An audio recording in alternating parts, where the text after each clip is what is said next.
43 years before Columbus even smelled the Atlantic, Spain had already built a machine for pain. Not warships, not battalions, just a tidy little tribunal obsessed with purity. They called it the Spanish Inquisition, history's longest-running experiment in keeping people breathing just long enough to break them completely. It's 1478.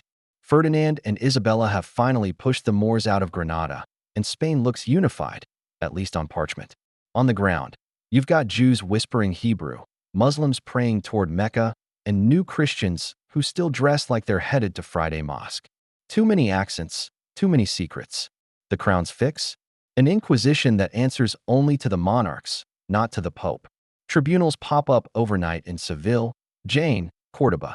Neighbors get a helpful nudge. Slip an anonymous note through the church door, just one sentence, no signature required, and the guard will haul your rival away by nightfall.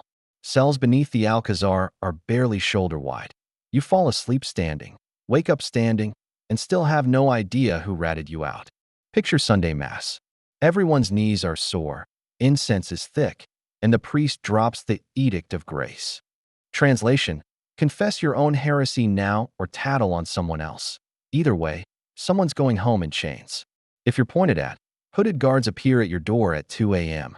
They march you through silent streets to a cell where silence itself is weaponized. Bread, water, and the drip, drip, drip of the cistern become your whole world. No calendar, no lawyer, no bedtime story, just the endless maybe of tomorrow. When the call finally comes, you shuffle into a torchlit room with two inquisitors, a clerk, and a doctor whose only job is keeping you awake for the fun part. Church rules: no bloodshed. Pain, though, pain's just another inquiry. Think IKEA meets nightmare. Wooden frame, rollers at head and foot, iron rings. Crank, click, pop. Your shoulders dislocate, and the scribe calmly writes, lengthen 2 fists. Rope over a beam, wrists pinned behind you.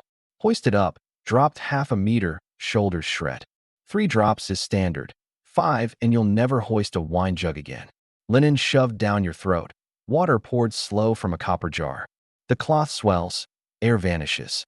Doctor times it to the second, pauses before blackout, then rewinds the tape. 20 minutes on. Rinse. Repeat. Sometimes daily for a week. Iron seat dotted with blunt spikes. You sit naked, weights tied to your ankles. The spikes don't break skin, but you'll walk like a pirate on land for months. After you've signed your confession, ink smeared, hand trembling, you graduate to the city square. Hooded penitents parade past neighbors who used to borrow your sugar. Heretics wear yellow with red crosses. Bigamists wear green. The rest get whatever color screams shame. At the end of the parade, a gilded stage that looks like a church altar awaits. Sentence time: lashes, public penance, or the stake. If the fire's for you, you're handed to this secular arm, so the church keeps its no-blood PR intact. One Seville auto saw 139 people burned. The officiating inquisitor called it a bouquet of souls. From 1560 to 1700, roughly 50,000 Spaniards took the strappado ride or felt the rack stretch. Lucky ones limped out in penitents' robes. Unlucky ones didn't leave at all. But some slipped through. Take Leonor de Cisneros, a Jewish convert who survived 3 rounds of water cure, recanted in public, then bolted to Portugal disguised as a mule driver. Her file ends with a single scribble: fugit. Gone. Centuries later, cafes open above the old dungeons. Tourists sip cortados where prisoners once counted drips. The patio's pretty now, the echoes, not so much. More than 32,000 executions, 2 centuries of terror, one takeaway. When absolute certainty hooks up with absolute secrecy, you don't get justice. You get an assembly line of agony. The Inquisition never apologized. It just faded, torches snuffed, ledgers moth-eaten. But the hooded logic that powered it, fear dressed up as purity, never disappeared. It just changed its name. If stories like this make you side-eye the official version of history, hit subscribe and ring the bell.